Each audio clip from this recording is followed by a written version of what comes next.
Un buen sacerdote que dejó su marca como un gran científico por explorar el milagro de la herencia. Una investigadora brillante cuyo trabajo fue vastamente ignorado por sus colegas masculinos hasta que este se convirtió en un avance revolucionario. Un viaje mágico para encontrar el hilo común de las moléculas que definen la biología de la vida.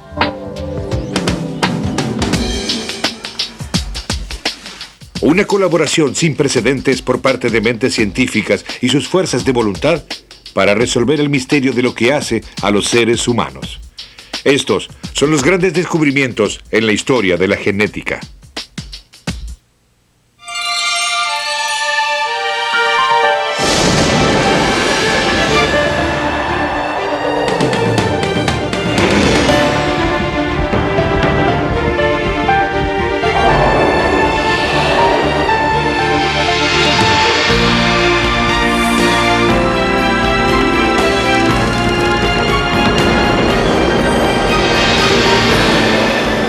Grandes descubrimientos. La genética. Cerca de 50 años atrás, este hombre descubrió que yo era su hermano. Bill no es un gran descubrimiento, ¿verdad? No es una broma. Sí, es una broma. Vaya. No, ningún vaya. Son genes. Cuando nos concibieron, heredamos las características genéticas de nuestros padres. Pero ¿cómo han sido transmitidas esas características de una generación a otra? Ese es nuestro gran primer descubrimiento. Leyes de herencia.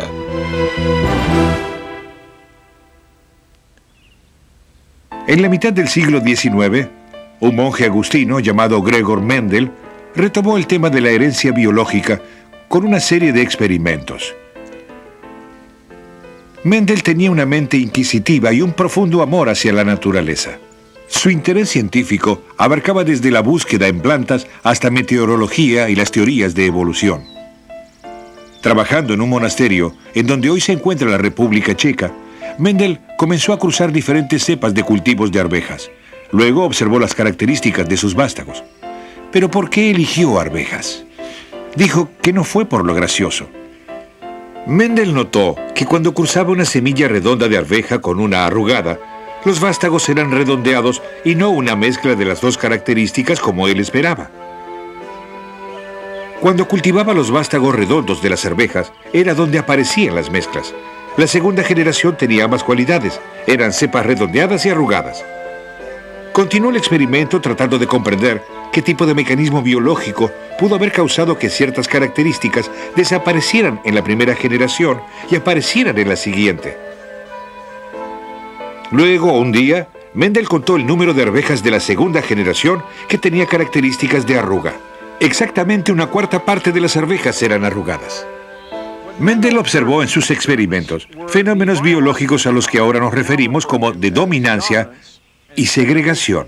Solo que Mendel aún no lo sabía. Es más, su investigación producía hechos curiosos, los cuales, como él dijo, los forzaba a sí mismos a darse a conocer. Bien, no importa cómo cruzó las cepas de las arvejas, las características escondidas se manifestaron, pero en la cuarta parte de la segunda generación. Para Mendel, aquí se presentó el avance. Por primera vez pudo demostrar que los rasgos de generaciones sucesivas se heredaban en proporciones numéricas certeras. En otras palabras, la herencia era gobernada por leyes fijas de la naturaleza. Con esta idea, Mendel hizo su primer gran descubrimiento en la ciencia de la genética. Color de ojos.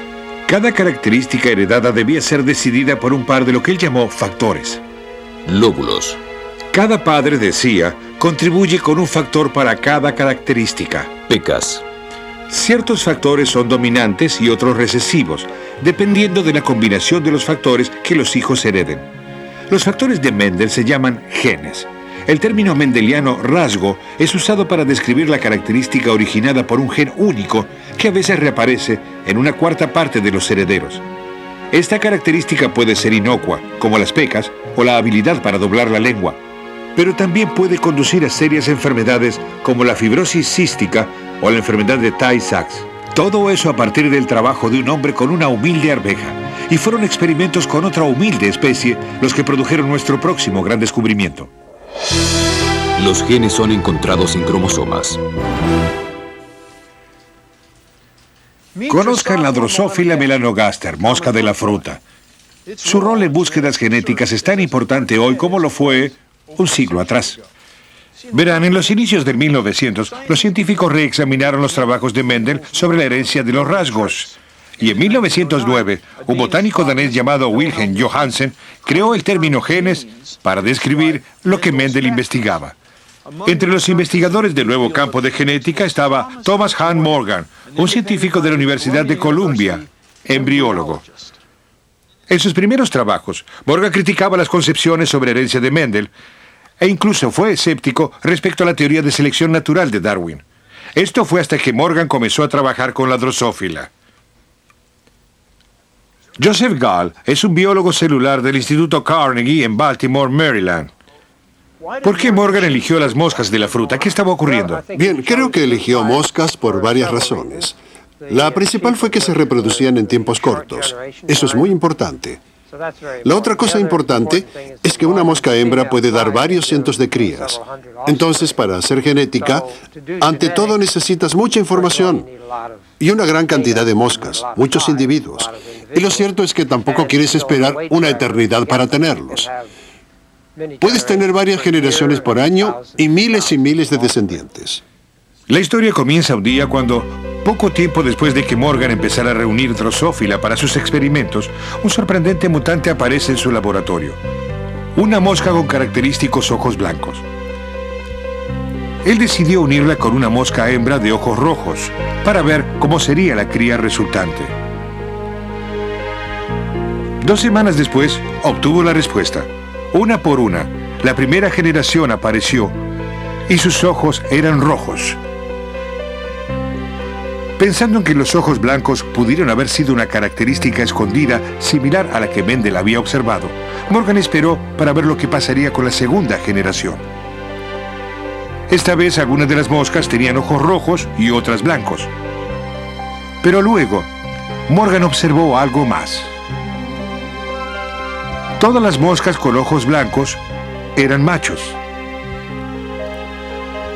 Para entonces ya se sabía que el género de las especies estaba determinado por 2 estructuras en forma de barras encontradas en el núcleo de las células, los cromosomas. Por ejemplo, los humanos femeninos poseen 2 cromosomas X y los humanos masculinos tienen un cromosoma X y un cromosoma Y. Morgan se dio cuenta de que el gen responsable por los ojos blancos debía, de alguna manera, estar asociado con el hecho de que las moscas macho solo tienen un cromosoma X.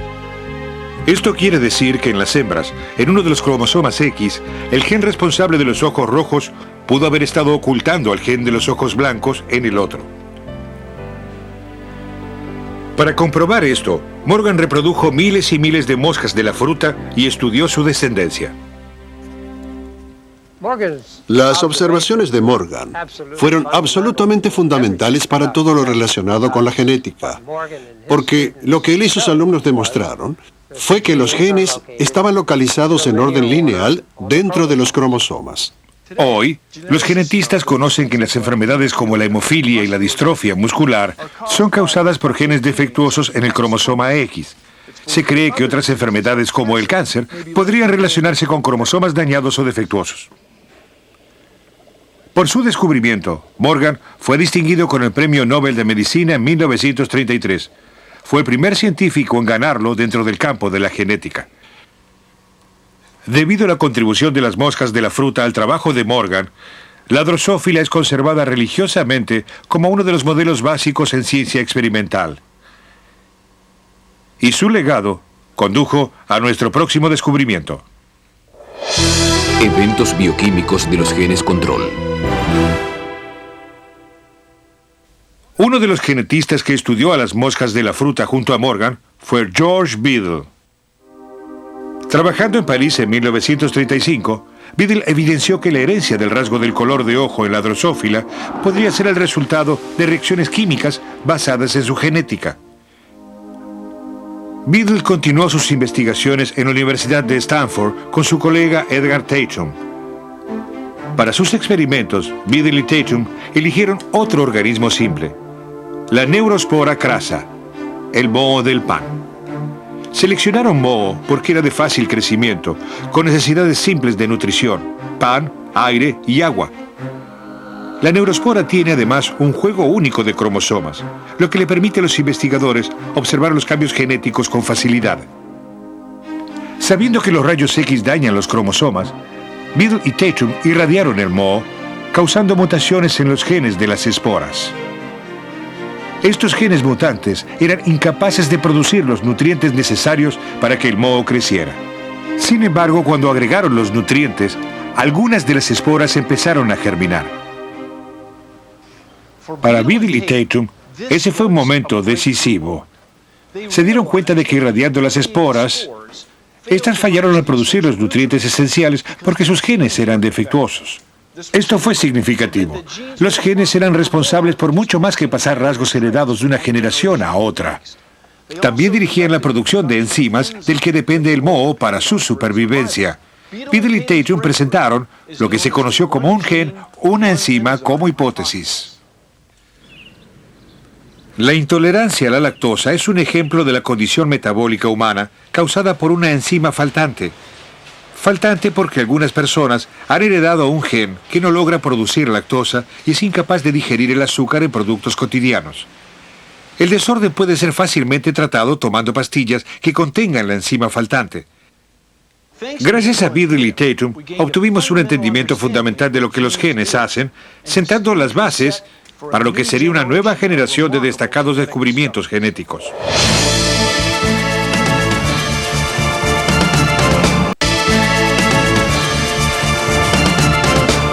Transpósonos.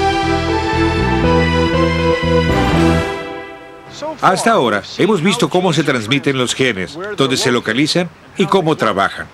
Pero nuestro próximo gran descubrimiento revela una sorpresa acerca de otras cosas que los genes pueden hacer.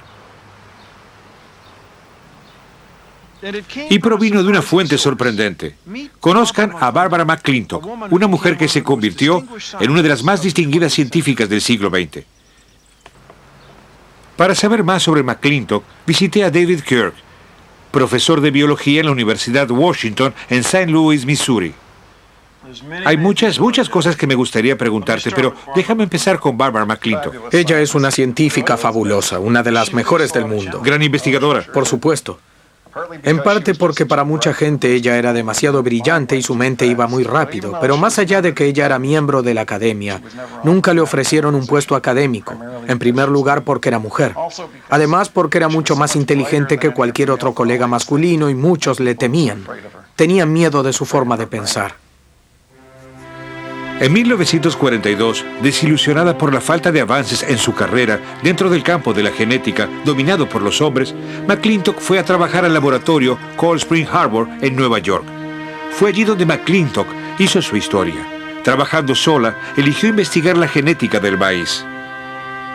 Se interesó especialmente en investigar los cambios en la coloración de los granos del maíz. Mientras estudiaba esto, McClintock empezó a notar la relación entre el color del grano y el quiebre que ocurría en uno de sus cromosomas. Los colores de los granos correspondían al lugar en donde ocurrían los quiebres del cromosoma. Un quiebre ocurría en el cromosoma, eso decía ella, cuando un gen saltaba al azar de un cromosoma a otro. Cuando esto ocurría, alteraba la actividad de otros genes responsables de la producción del pigmento del grano. Todos en ese momento pensaban en cromosomas y genes como cosas muy estables transmitidas de una generación a otra. Ella encontró que ciertos genes que trataba de localizar en los cromosomas podrían estar en posiciones diferentes en momentos diferentes. En una planta de maíz podría aparecer en una posición dentro de los cromosomas y en otra planta podría estar en otra posición y en una tercera planta podría estar en una tercera posición. ¿Cómo pudo pasar esto? ¿Un único gen, diferentes localizaciones y diferentes plantas? Ella dio un salto intuitivo diciendo que los genes estaban saltando, yendo de un lugar a otro, lo cual no había sido escuchado hasta el momento. Fue la primera persona que observó realmente la clase de detalle que estaba presente en cada cromosoma. Literalmente la primera persona. Podía ver un único grano de maíz y observar sus genes, sus cromosomas. Pudo ver los cromosomas y la planta entera. Ella estuvo increíble. El descubrimiento de Barbara McClintock de los transportadores fue tanto evolutivo como revolucionario. Mientras algunas mutaciones genéticas causadas por transportadores están ligadas al cáncer y otras enfermedades, otras también pueden ser un mecanismo que provoque la mutación en los genes como respuesta a los cambios en el medio ambiente y estimule la evolución de las especies. Hoy sabemos que los transportadores existen en los genes de todas las cosas vivientes, en todo, desde algas hasta seres humanos. Mi compañero, cuyo nombre era Steve Miller, vino aquí específicamente para tratar de encontrar el transportador que pudiera hacer lo que Barbara McClintock mostró que podían hacer en el maíz. Finalmente encontró uno al que pudo controlarle el salto. Saltaba tan bien que lo llamó como a su héroe de básquetbol, Michael Jordan. Así que siempre tenía una foto de Michael en su laboratorio golpeando un alga ballbox. Es el sueño de todo jugador de básquet. Así es. Saltar un alga. Barbara McClintock nunca había ganado la fama de Michael Jordan, pero sí logró notoriedad cuando presentó los resultados de su investigación en 1951, en el simposio del Cold Spring Harbor.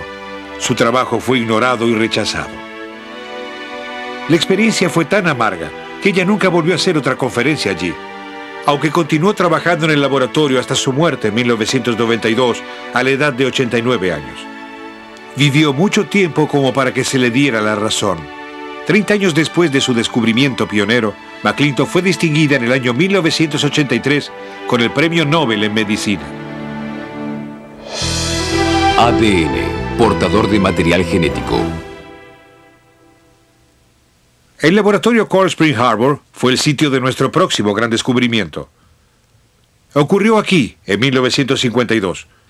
Los biólogos Alfred Hershey y Martha Chase estudiaban el bacteriófago, un virus que se sabía infectaba a la bacteria.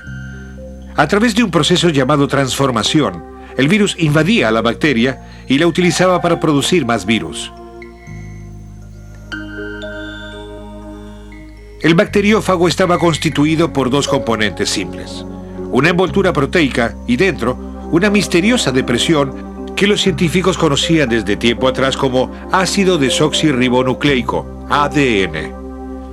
Hershey y Chase querían saber si era la proteína o el ADN en el virus el que llevaba la información genética.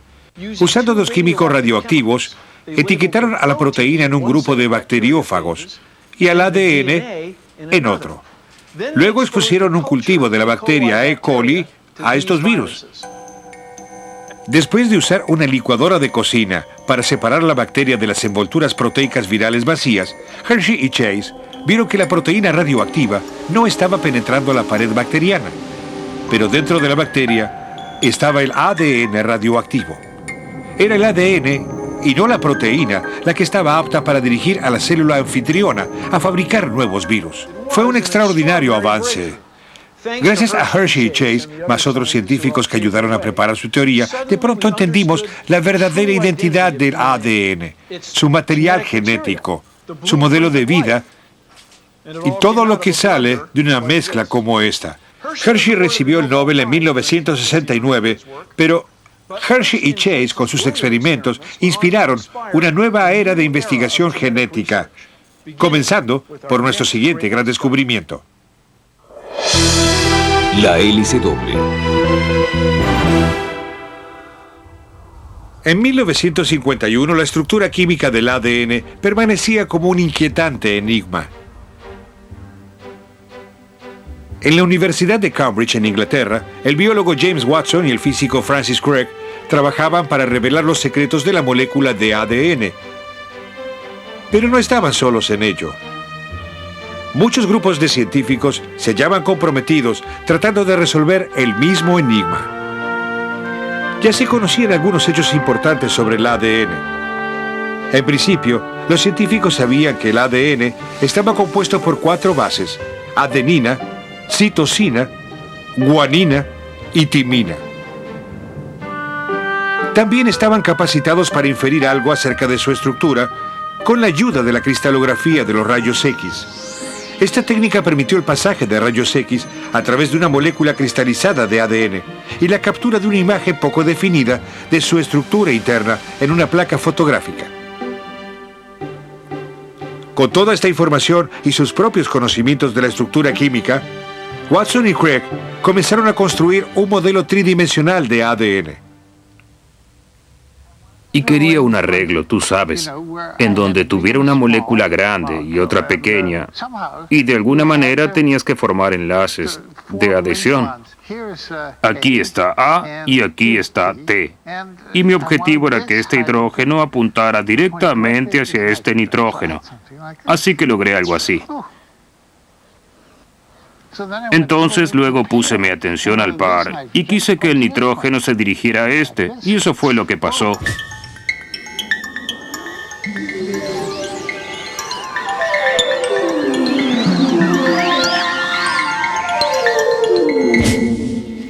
Hoy se puede comprar un kit y montar la estructura que Watson y Crick llevaron a cabo.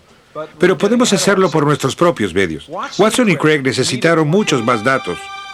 Con la ayuda del físico Maurice Wilkins, accedieron a una imagen de rayos X correspondiente a una molécula de ADN que había sido tomada por una colega.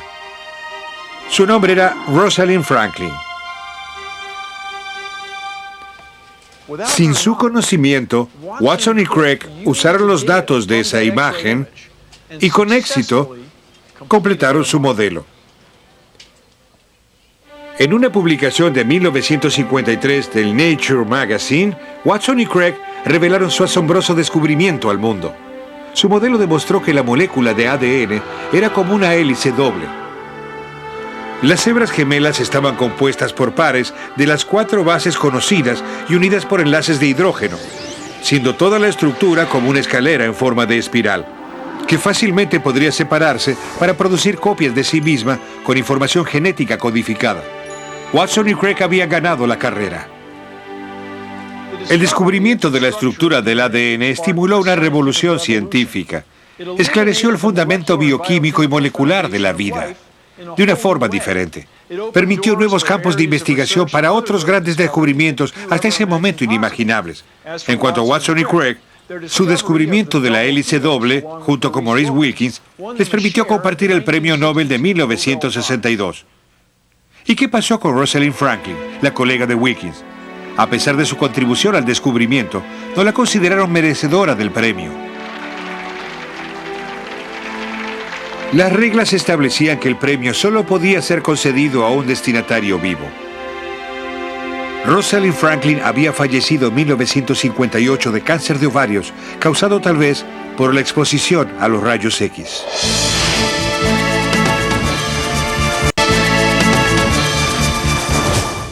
Bienvenidos a mi mundo. Esta es una de las trillones de células que constituyen mi cuerpo. Este material de la célula se llama citoplasma.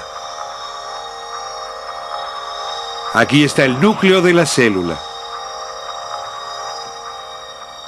Dentro de esta frágil envoltura nuclear se encuentran las delgadas hebras de ADN. Como hemos visto, el ADN contiene las instrucciones genéticas que controlan las funciones metabólicas de la célula y la herencia.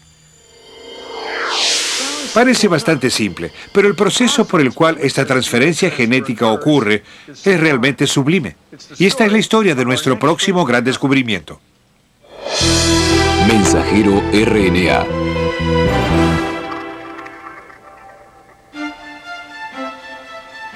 Años antes de que Watson y Crick definieran la estructura del ADN, los científicos sabían que el ADN era responsable de producir las proteínas que se hallaban en el citoplasma. Pero estaban desconcertados acerca de cómo el ADN lograba transferir su información genética y fabricar proteínas a través de la pared nuclear.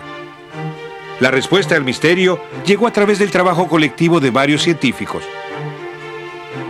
Y como muchos descubrimientos, comenzó con una tibia reflexión. La producción de la proteína en la célula es vista aquí en rojo. Los científicos descubrieron que las células con mucha producción proteica contenían bastante ARN, un químico parecido al ADN, pero solamente con una hebra, no dos. Esto condujo a los científicos a preguntarse si el ARN estaba relacionado de alguna manera con el funcionamiento de la proteína en el citoplasma.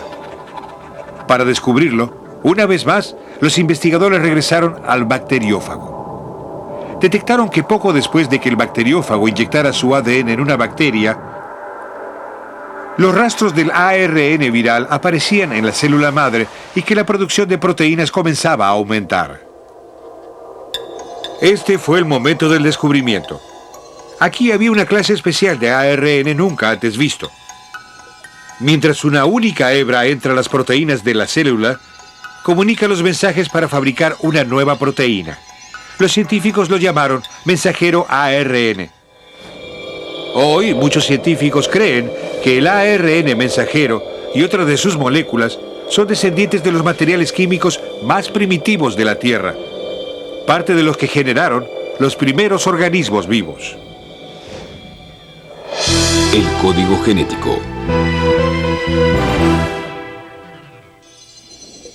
Como hemos visto, el ARN traduce instrucciones del ADN para fabricar proteínas. Pero ¿cuál era el código genético? La secuencia de las instrucciones que ha hecho posible este proceso. En 1961, el biólogo molecular Marshall Nirenberg y su compañero Henry Mattei realizaron una serie de experimentos para ver si podrían sintetizar proteínas en su laboratorio. Ellos ya sabían que había 20 aminoácidos implicados en la producción de proteínas. En su experimento, Nirenberg y Mattei trabajaban con ARN. Como el ADN, el ARN está formado por 4 bases químicas. En el momento crucial del descubrimiento, encontraron que cuando 3 de las bases estaban alineadas en una secuencia específica, formaban una terna, un código triple para aminoácidos específicos. El orden de las ternas es el modelo para la producción de proteínas. Hoy, Marshall Nirenberg es investigador científico en el Instituto Nacional de Salud. ¿Qué podría significar para mí como ciudadano, contribuyente o votante? Lo que quiero decir es que el ARN es transcripto desde el ADN. El ADN se copia en el ARN y este contiene la información que determina la secuencia de los aminoácidos y de la proteína.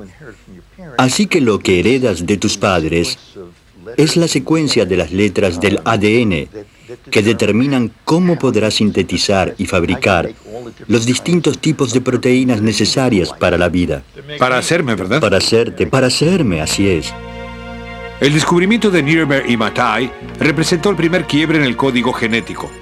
Una mirada al vocabulario secreto codificado de cada molécula de ADN, permitiéndole instruir la síntesis de proteínas.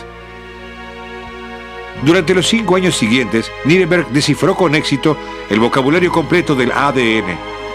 El código genético había sido quebrado. Y en 1968, el descubrimiento le permitió a Marshall Nirenberg ganar de forma compartida el Premio Nobel de Fisiología y Medicina. ¿Cómo fue que lo descubriste? Era como abrir la puerta de una juguetería. Podíamos hacer casi cualquier cosa. Podíamos descifrar el código genético. Cada objeto viviente tiene el mismo código, ¿verdad? Sí, hay un código que es utilizado para cada organismo viviente en este planeta y básicamente se utiliza el mismo lenguaje. Y cuando descubrimos todo sobre Darwin, supe todo sobre la evolución. ¿Y qué pasó? Tú sabes, miré hacia afuera por la ventana y vi el árbol, las flores, una ardilla, todas las cosas vivas del planeta relacionándose entre sí. Todos nosotros derivamos de un antepasado común y en nuestros cuerpos todos hablan la misma lengua. Mientras Watson y Crick identificaron la estructura del ADN, Nirenberg y Mattei revelaron la forma en que funcionaba la estructura. La restricción de enzimas. Los avances que condujeron a algunos de los descubrimientos que hemos visto hasta ahora no habrían ocurrido de no ser por un organismo ya conocido para todos nosotros. el bacteriófago. Nuestro siguiente descubrimiento dependió de él. Durante décadas se creía que la bacteria era completamente vulnerable al bacteriófago invasor. Pero en los años 50, los investigadores encontraron una falla en esa visión. Ciertos tipos de bacteria tenían resistencia a la infección por parte de un bacteriófago. ¿Cómo era eso posible? La primera respuesta fue proporcionada en 1962 por un microbiólogo, Werner Harbour. Halló que algunas bacterias tenían enzimas que combatían al virus cortando su ADN viral en pedazos. Esto restringió al virus, impidiendo que tomara control sobre las bacterias. Se llamaron enzimas de restricción. Pero ¿cómo trabajaban exactamente? Entre aquellos que esperaban descubrir el secreto, estaba el microbiólogo Hamilton Smith. Trabajando en su laboratorio en 1972, Smith estudiaba simultáneamente el desarrollo de bacterias y bacteriófagos cuando notó que el ADN del virus se estaba rompiendo. Smith actuó rápidamente. Purificó la enzima de la restricción y entonces identificó el lugar exacto en donde la enzima de la restricción había separado el ADN. Así llegó el momento del descubrimiento. Smith encontró que la enzima había cortado repetidamente el ADN viral en el mismo lugar. Él había descubierto la primera enzima específica de la restricción. Con las enzimas de la restricción, los científicos contaban con unas tijeras moleculares con las que podrían cortar las moléculas del ADN, virtualmente reconstruir la naturaleza. Esto fue significativo. Hoy, esta capacidad de manipular el ADN es una de las herramientas de la ingeniería genética, conocida como investigación de la recombinación del ADN. Desde el descubrimiento de Hamilton Smith, las centenares de enzimas de la restricción se han identificado, y los científicos están utilizando la recombinación de ADN para un mundo del cual dependemos. Todo lo relacionado a la creación de drogas más eficaces y menos costosas, incluyendo la producción de insulina humana para millones de diabéticos de todo el mundo, quienes confían en conseguir su dosis diaria.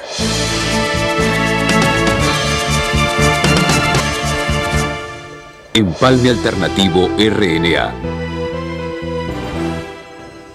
Con el descubrimiento del ARN mensajero, los científicos habían encontrado el proceso por el cual el ADN comunicaba las instrucciones para fabricar proteínas en el citoplasma.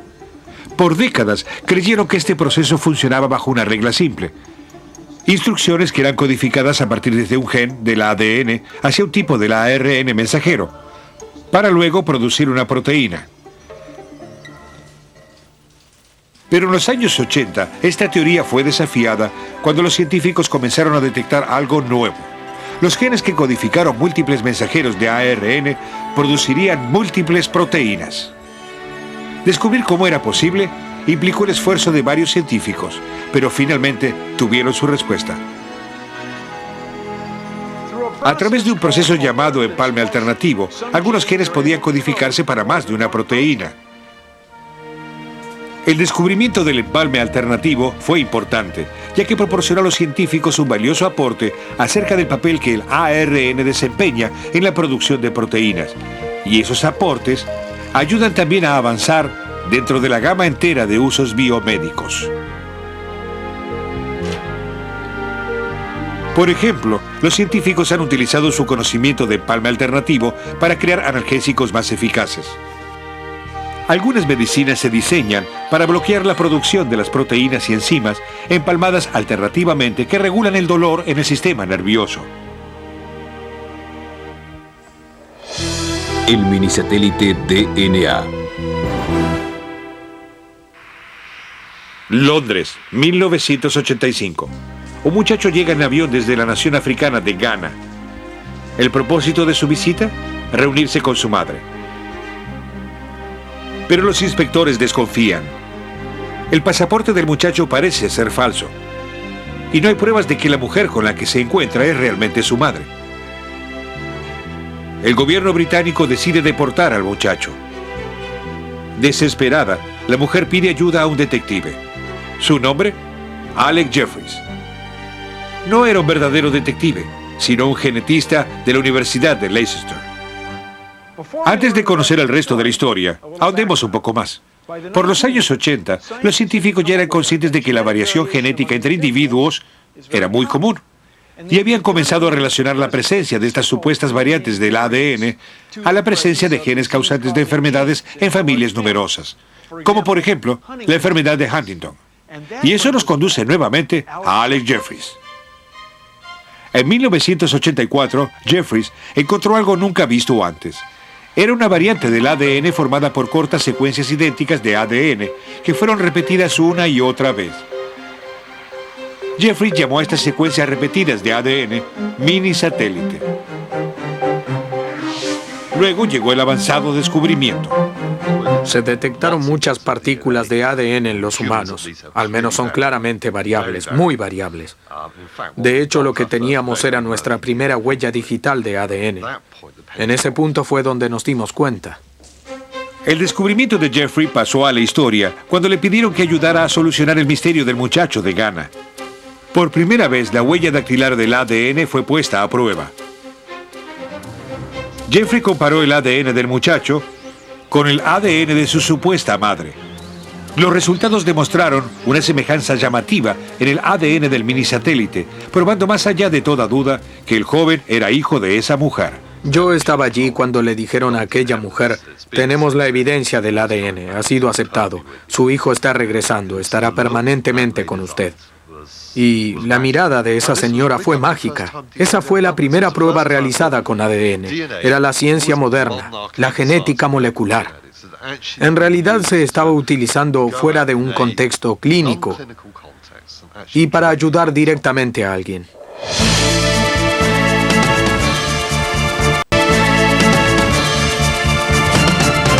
Han pasado 50 años desde el gran descubrimiento de la estructura doble de la hélice de ADN de Watson y Crick. Desde entonces, los científicos han probado y revelado muchos de los secretos del genoma, pero no sin algunas sorpresas. Interferencia RNA. En 1997, los científicos Andrew Farr y Craig Mello conducían una serie de experimentos para comprender mejor la función de genes específicos. Inyectaron el ARN sintético compuesto de 2 filamentos en la célula de un ascáride. Luego observaron. Lo que sucedió después fue asombroso. Un mecanismo dentro de la célula del gusano destruyó los 2 filamentos ARN, así como algo de su propio ARN mensajero. En efecto, el gen responsable de codificar la producción de proteínas en la célula fue desactivado. Farr y Mello habían descubierto lo que hoy se conoce como ARN de interferencia. Hoy, Andrew Farr es genetista en la Universidad de Stanford. Clasificamos los experimentos donde inyectábamos ARN y esperábamos que sucedieran cosas muy específicas. Inyectaron un poco con una pequeña aguja de cristal, en nuestro caso en un gusano, aunque otros experimentos similares fueron hechos con sistemas diferentes. Si observas por dónde va el ARN y no solo su corte, no te encontrarás con algo sorprendente, pero no sabes lo que ocurre después. Al cortar uno de los genes de la célula, allí se presenta la sorpresa. Fue realmente la novedad de los años 90. El descubrimiento de interferencia del ARN fue un hito. Dio a los científicos una nueva y poderosa tecnología. ¿Qué significará la interferencia del ARN en el futuro? ¿Cuál es su otro uso? El primer uso es el entendimiento real de este nuevo mecanismo biológico. Lo que hace es silenciar los genes. Cualquier cosa que provoque el silencio de los genes, activándolos o no. El segundo es que pueden dar una idea general de lo que hacen los genes, pudiendo observarse la función del gen, usando este mecanismo como herramienta. Y la tercera propiedad es que esa especie de santo grial dentro del campo es si es posible usar el ARN como tratamiento. ¿Podemos usarlo o puede producir interferencias allí? ¿Podemos curar una enfermedad con esto? Lo ideal es tomar la enfermedad cuando la gente ya está enferma, porque hay un gen que está fuera de control. Una enfermedad genética. Una enfermedad genética que incluye virus, tumores y otras enfermedades genéticas también. Y la pregunta es, ¿podemos eliminar ese gen? Este santo grial de uso terapéutico para seres humanos seguía estando fuera del alcance de la gente. Pero el descubrimiento de Farr sobre la interferencia del ARN permitió una nueva generación de avances capaces de salvar vidas. 25.000 genes.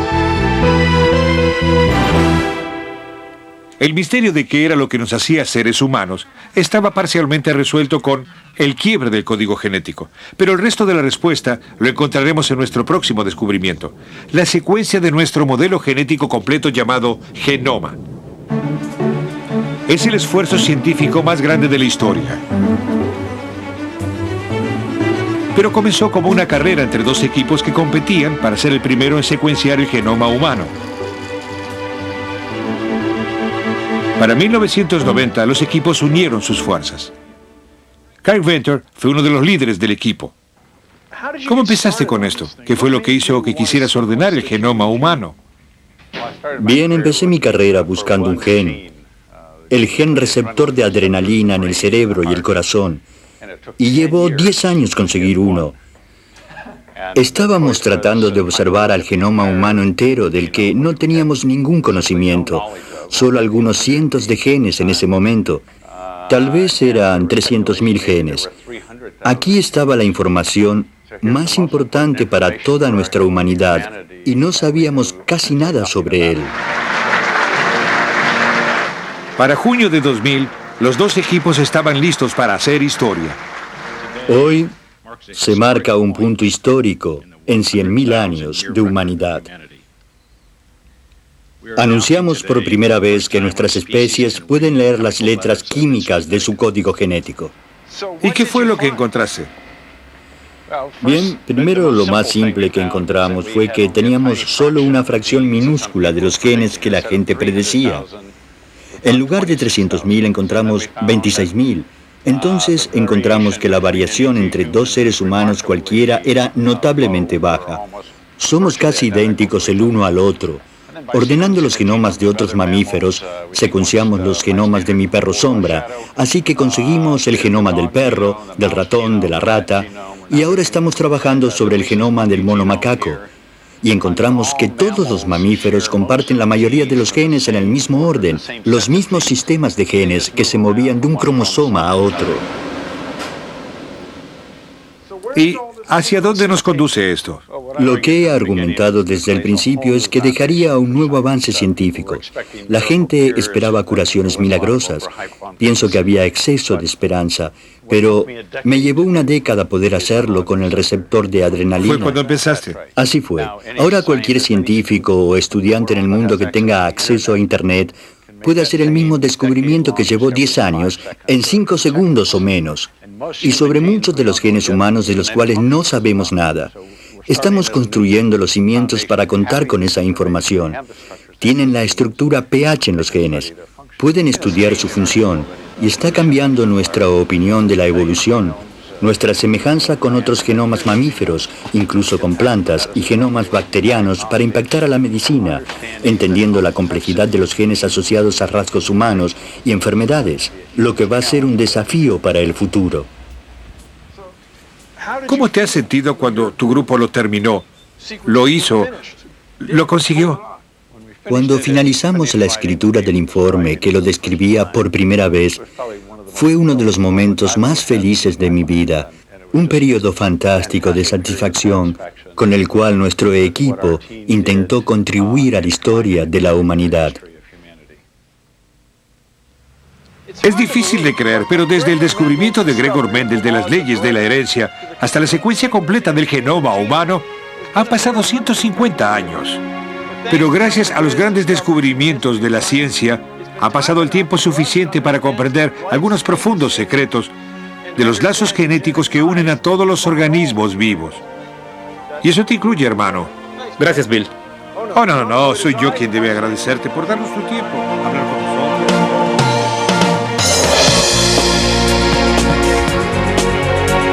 Doblado al español por T-Pro Producciones, Buenos Aires, Argentina.